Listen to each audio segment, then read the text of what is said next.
Hello friend, welcome back to my channel. आज नवंबर की 11 तारीख है और सबसे पहले फ्रेंड आप सभी को दीपावली की बहुत बहुत शुभकामनाएं। आज की वीडियो में इन पिटूनिया के पौधों को नर्सरी से लाने के बाद नए गमले में लगाने को लेकर एक डिटेल इन्फॉर्मेशन लेकर आया हूँ।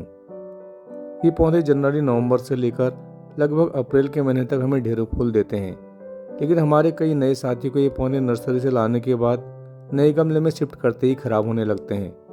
इन पौधों को मैं लास्ट संडे 15 रुपये पर प्लांट के रेट से खरीद कर लाया था और आज मैं इनको नए गमले में नई मिट्टी में रिपोर्ट करने जा रहा हूँ। फ्रेंड, जब भी आप इस तरह के सीजनल पौधों को खरीद कर लाएं तो इन्हें तुरंत नए गमले में शिफ्ट ना करें।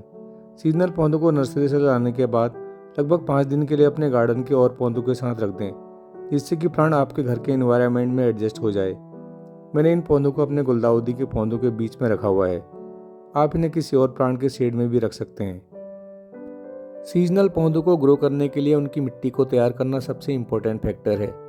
मैंने इस मिट्टी में गार्डन सॉइल, पुरानी गोबर खाद, नीम की खली, धान के छिलके और सैंड को बराबर मात्रा में मिलाया है। धान के छिलके मिलाने से मिट्टी का ड्रेनेज सिस्टम काफ़ी अच्छा हो जाता है और ये एक स्लो रिलीज फर्टिलाइजर का काम करने के साथ साथ सॉइल में नमी को भी मेंटेन रखते हैं। इसके बाद मैं इसकी सॉइल में इस वर्मी कंपोस्ट को मिला रहा हूँ। वर्मी कंपोस्ट में नॉर्मल गोबर खाद के कंपैरिजन में ज़्यादा न्यूट्रिएंट्स होते हैं, जो सीजनल पौधों की ग्रोथ और फ्लावरिंग में हेल्प करते हैं।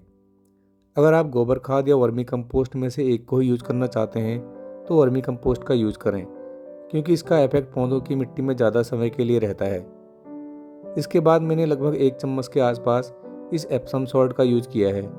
इस सॉल्ट में मैग्नीशियम सल्फेट होता है, जो पौधों को मैग्नीशियम और सल्फर जैसे इंपॉर्टेंट न्यूट्रिएंट देने के साथ साथ प्लांट को नई मिट्टी में स्टेबल होने में भी हेल्प करता है। बाकी अगर आपको एप्सम सॉल्ट के फायदों से रिलेटेड डिटेल इन्फॉर्मेशन चाहिए तो उस वीडियो का लिंक मैंने डिस्क्रिप्शन बॉक्स में दे दिया है।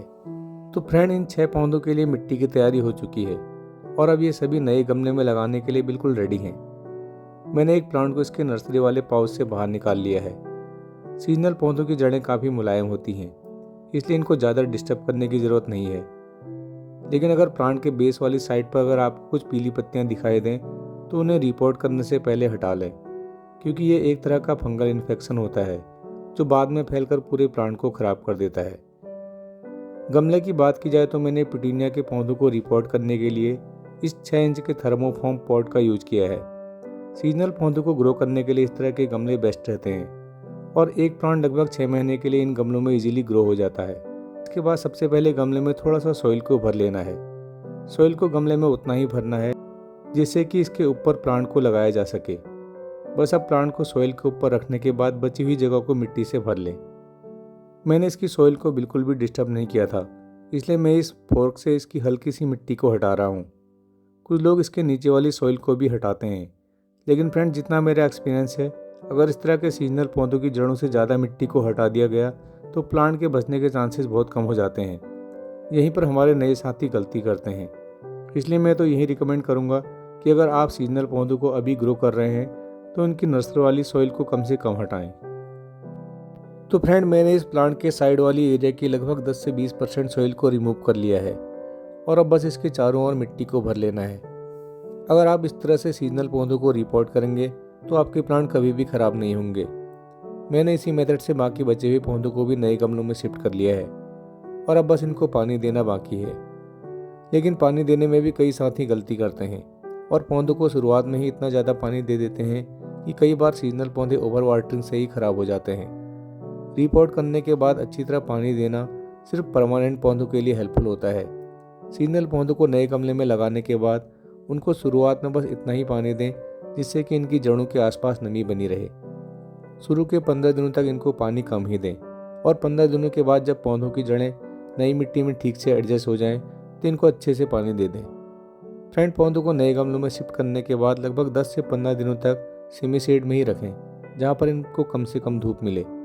इसके बाद आप इन्हें धूप वाली लोकेशन में शिफ्ट कर सकते हैं, जिससे कि इनमें ज़्यादा से ज़्यादा फ्लावरिंग हो। तो फ्रेंड, ये था पिटूनिया के पौधों को नर्सरी से लाने के बाद नए गमले में शिफ्ट करने को लेकर आज का ये वीडियो। आई होप कि आज के इस वीडियो से आपको कुछ ना कुछ हेल्प ज़रूर मिली होगी। फिर भी अगर वीडियो से रिलेटेड आपके मन में कोई क्वेश्चन हो या अपनी ओर से कोई सुझाव हो तो कमेंट बॉक्स में अपनी राय ज़रूर शेयर कीजिएगा। अभी के लिए बस इतना ही। फिर मिलते हैं किसी नई वीडियो में किसी नए टॉपिक के साथ। तब तक देखते रहिए gardening with RPJ. Thanks and happy gardening.